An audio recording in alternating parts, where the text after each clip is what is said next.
जब यहाँ पे कांग्रेस की सरकार बनी, आपको वादा किया था किसानों के कर्ज माफ किए जाएंगे।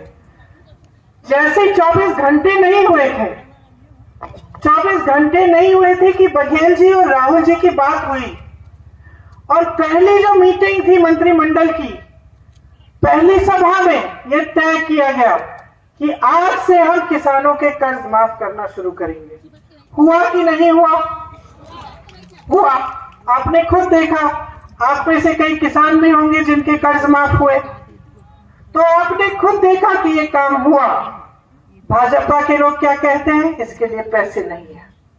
ये कहकर कि किसानों के कर्ज माफ करने के लिए पैसे नहीं है, उसी समय बड़े बड़े उद्योगपति अडानी जी, अंबानी जी के हजारों करोड़ रुपए माफ कर रहे हैं, जिनको जरूरत ही नहीं है, जिनके पेट भरे हैं, जिनके जीवन अच्छे चल रहे हैं, जिनके बड़े बड़े महल हैं। तो अब आपको समझना पड़ेगा कि ये पैसे किसके हैं। जब बड़े बड़े उद्योगपतियों के कर्ज माफ किए जाते हैं, किसके पैसों से माफ किए जा रहे हैं? किसके पैसों से? बताइए, किसके पैसे हैं? आपके पैसे हैं। जब बड़ी बड़ी इमारतें होती है, कुछ तो काम की होती है, ऐसी बात नहीं है कि सारी काम की नहीं है, कुछ चीजें काम की होती हैं, उनको समझिए कि चलो इस बार तो अच्छी तरह से पैसा खर्च। 100 रुपए प्रति क्विंटल तक बढ़ाई जाएगी।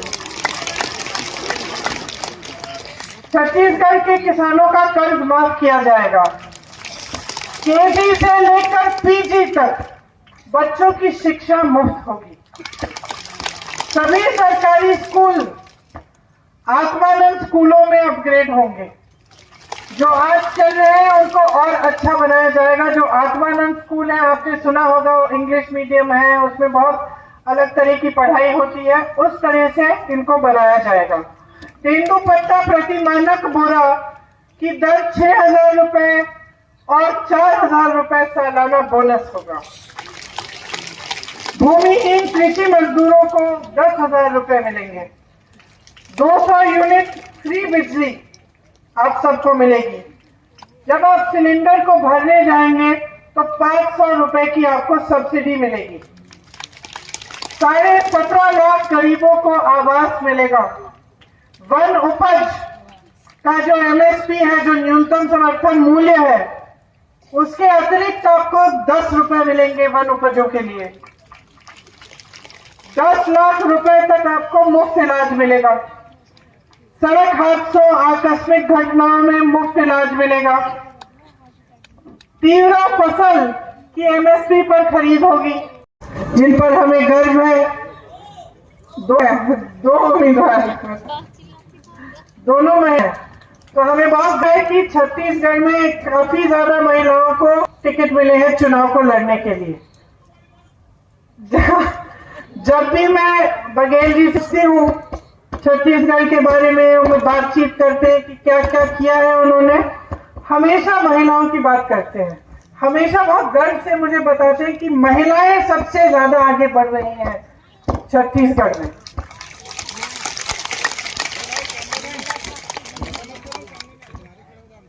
आप सबने घोषणाओं की बात की, तो मैंने सोचा कि सबसे पहले मैं जो घोषणाएं हैं कांग्रेस पार्टी की, मैं वो सुना देती हूँ। आपका पैसा 20,000 करोड़ खर्च रहे हैं संसद भवन के लिए। अभी अभी उद्घाटन हुआ कुछ महीनों पहले।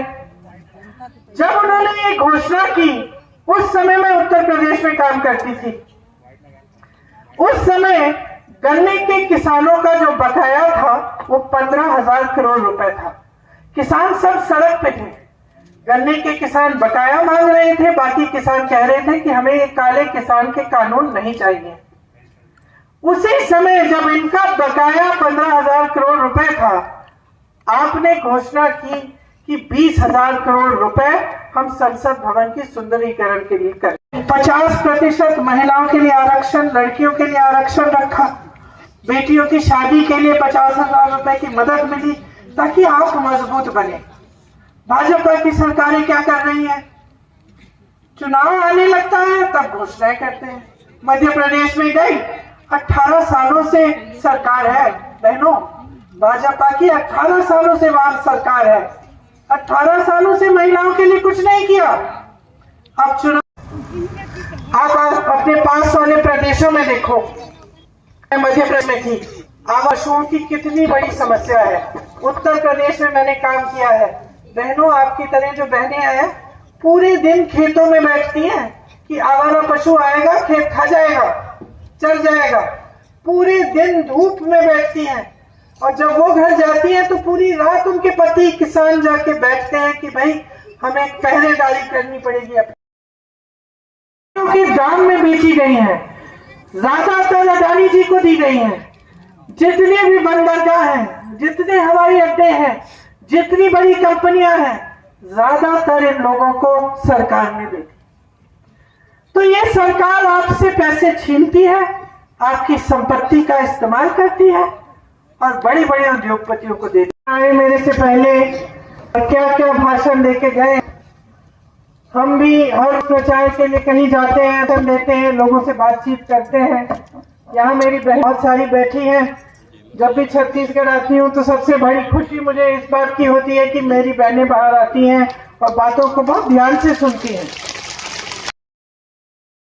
आप कमा भी रही हैं, मजबूत भी हो रही हैं।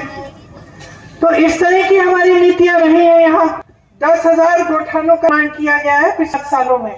और जैसे मैंने आपके काम से ये देश और मजबूत होता है। प्राकृतिक संसाधनों से भरपूर बालोद का पूरे देश की अर्थव्यवस्था को मजबूत बनाने का बहुत बड़ा योगदान है। इस योगदान के लिए ये पूरा देश आपके प्रति आभारी है। प्रियंका नहीं, ये आंधी है। और जब तक सूरज चांद रहेगा, मंच पर ससम्मान अपन स्थान ग्रहण करेंगे। साथ ही कुन्नरई विधानसभा क्षेत्र के उम्मीदवार आदरणीय कुंवर सिंह निषाद जी मंच पर आप सादर आमंत्रित हैं। मंच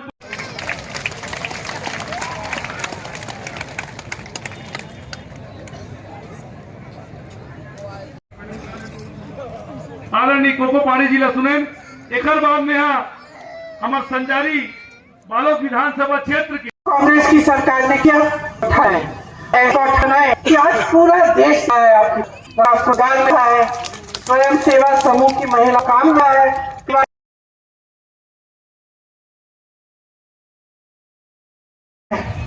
आपको जानते हैं, कुछ दिनों पहले मेरे भाई को ले गए थे खेतों में धान की कटाई के लिए। देखा आपने वीडियो? हमने सुना है कि वहां का विकास बहुत ही ज्यादा हो रहा है। तो आज आपके प्रदेश के बारे में अन्य लोग दूसरे प्रदेशों में क्या सोच रहे हैं, आज देख रहे हैं कि देखो छत्तीसगढ़। भी मैं अपने कार्यकर्ताओं की ओर से दिल से आभार व्यक्त करती हूँ। जय हिंद, जय छत्तीसगढ़। अब मैं जिनको आमंत्रित करने